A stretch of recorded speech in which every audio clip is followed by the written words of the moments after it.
She stood under the blinding lights, the crowd still cheering her name. Yet her voice shook as she leaned into the microphone. They forced me to quit. No one in the arena breathed. No one dared move. Aryna Sabalenka, the fighter, the champion, the woman who never backed down from a challenge, had just dropped a bombshell that stunned the tennis world. Who forced her? Why now at the height of her career? Was it politics, betrayal, or something even darker, lurking behind the polished image of the sport? In the next few minutes, we'll uncover the truth, the hidden battles, the shocking pressure, and the heartbreaking moment that led Sabalenka to this point. Before we dive in, make sure you hit that subscribe button and turn on notifications so you never miss the biggest tennis stories and breaking news. If you love the game, like this video and share it with fellow tennis fans, because what you're about to hear will have everyone talking. The shockwave in tennis. Aryna Sabalenka isn't just any player. She's a Grand Slam champion, a former world number 1, and one of the fiercest competitors on the WTA Tour. Known for her explosive power and fearless game, Sabalenka has fought through slumps, criticism, and personal tragedy to establish herself as a dominant force. So, when she dropped the bombshell statement, "They forced me to quit," during a post-match interview, the tennis world froze. Social media lit up instantly. Fans, analysts, and even fellow players wanted to know who exactly they were and what had happened behind the scenes. Was this about a specific tournament? Was it a larger, systemic issue in tennis? Or was Sabalenka talking about something far more personal? The backstory. A career of resilience. To understand the weight of her confession, we need to go back. Sabalenka's career has been anything but smooth sailing. She burst onto the scene in 2017, quickly earning a reputation for her raw strength and fearless hitting. But with that rise came intense scrutiny. Every loss analyzed, every emotional moment amplified by the media. In 2022 and 2023, she faced public criticism for her serve, which suddenly became unreliable. Some called it the yips. Others blamed mental pressure, but she kept fighting, fixing her technique and storming back to win the 2023 Australian Open. Off the court, Sabalenka dealt with heartbreak when her longtime coach Dmitry Tursunov left her camp, and later the tragic passing of her partner Konstantin Koltsov in 2024. Each time she came back swinging, a true fighter, which is why her sudden words about being forced to quit hit so hard. The incident. What happened before the confession? Sources close to the tour suggest this all came to a head at a recent high-profile tournament. Sabalenka had been battling physical exhaustion after back-to-back events, but tournament organizers allegedly insisted she fulfill media and sponsorship commitments despite her requests for reduced appearances. One insider claims Sabalenka was warned that refusing certain obligations could lead to fines or even exclusion from future events. This, combined with persistent injuries, may have pushed her to the breaking point. Her own words during the press conference hinted at deeper frustrations. Sometimes it feels like the sport doesn't care about us as people. They care about the show. And if you can't give them the show, they'll find someone else. Pressure from all sides. Sabalenka's confession isn't just about her personal situation. It exposes a larger problem in professional tennis. The relentless schedule, mental strain, and commercial demands placed on players. Unlike team sports, tennis players travel constantly, often competing in 20-plus tournaments a year across different continents. The WTA and ATP calendars leave little time for rest or recovery. Add in the requirement to attend press conferences, promotional events, and sponsor shoots, and the load becomes overwhelming. For Sabalenka, who plays a high-intensity game, the physical toll is massive, but the mental burden may be even heavier.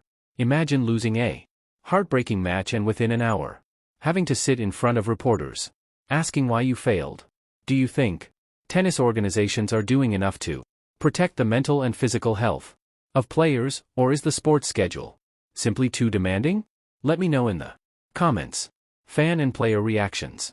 When Aryna Sabalenka's words hit the internet, reactions poured in. Many fans expressed outrage, accusing tennis Authorities of treating players like products rather than human beings. On Twitter, one fan wrote, if Aryna says she was forced, believe her. This sport chews up talent and spits it out. Several WTA players showed solidarity, with some hinting they had experienced similar pressures. Paula Badassa commented, we all love tennis, but sometimes people don't see what's behind the curtain. Even former champions like Kim Clears chimed in, recalling how burnout nearly drove her away from the sport in her prime. The mental health conversation. Aryna Sabalenka's confession has reignited the conversation about mental health in sports, a topic already spotlighted by Naomi Osaka, who withdrew from the 2021 French Open, citing the harmful effects of mandatory press conferences on her mental well-being. Sports psychologist Dr. Emma Carter explains, athletes are under constant pressure to perform, and when you add commercial and media demands, it creates a perfect storm for burnout. The public sees the trophies, not the toll. Sabalenka herself has been open about working with mental coaches to manage her emotions on court, but even with support, the pressure cooker environment of pro tennis can push anyone to the edge. Could this affect her career?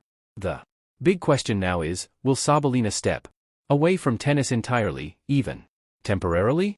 She hasn't denounced an official retirement or break, but her tone suggests something may change soon. Some analysts believe she might skip certain tournaments in 2025 to recover, focusing on majors like Wimbledon and the US Open. Others fear she could pull a shock move like Ash Barty did in 2022, retiring while still at the top. If Sabalenka took a break, do you think she'd come back stronger or risk losing her momentum completely? The bigger picture for women's tennis. Aryna Sabalenka is one of the WTA's biggest draws. Her absence, even for a few months, would impact TV ratings, sponsorship deals, and fan engagement.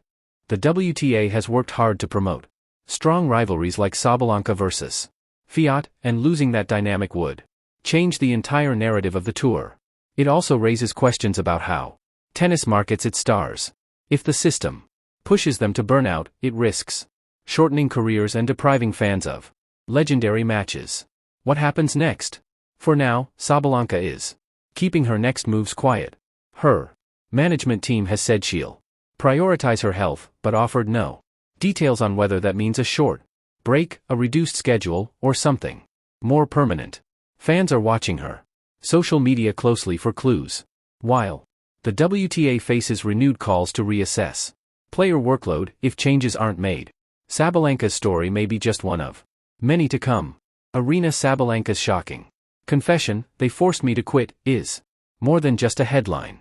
It's a warning sign about the pressures of professional tennis and the very real human cost behind the glamour of the sport. Whether she takes a break, reduces her schedule, or continues to fight on, her courage in speaking out has already sparked an important conversation. What do you think? Is tennis pushing its stars too hard, or is this just the price of greatness? Let's talk about it in the comments. And remember, subscribe to stay updated on this story and all the biggest moments in tennis. The world of professional tennis had always glowed with glitz, sweat, and the echo of history being made, racket by racket, match by match. For Aryna Sabalenka, the Belarusian powerhouse with a forehand that could rattle titanium, it was everything. Until it wasn't. On a stormy August evening in New York, Sabalenka sat alone in a small hotel room across from Arthur Ashe Stadium, watching the rain streak the windows like silent tears. Tomorrow, she was scheduled to play the semi-finals of the US Open.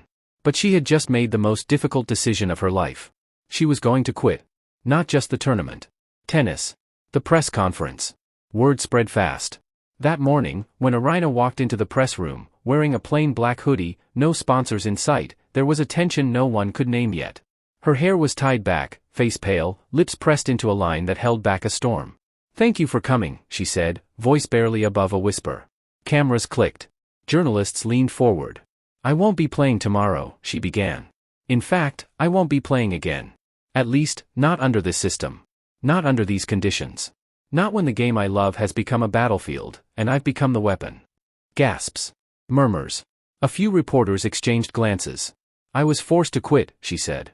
"Not by injury. Not by failure. But by forces bigger than me, by politics, manipulation, fear, and silence. Behind the scenes. It hadn't started with war, but war made it worse. As a Belarusian athlete in the post-2022 world, Sabalenka had walked a tightrope that few could understand.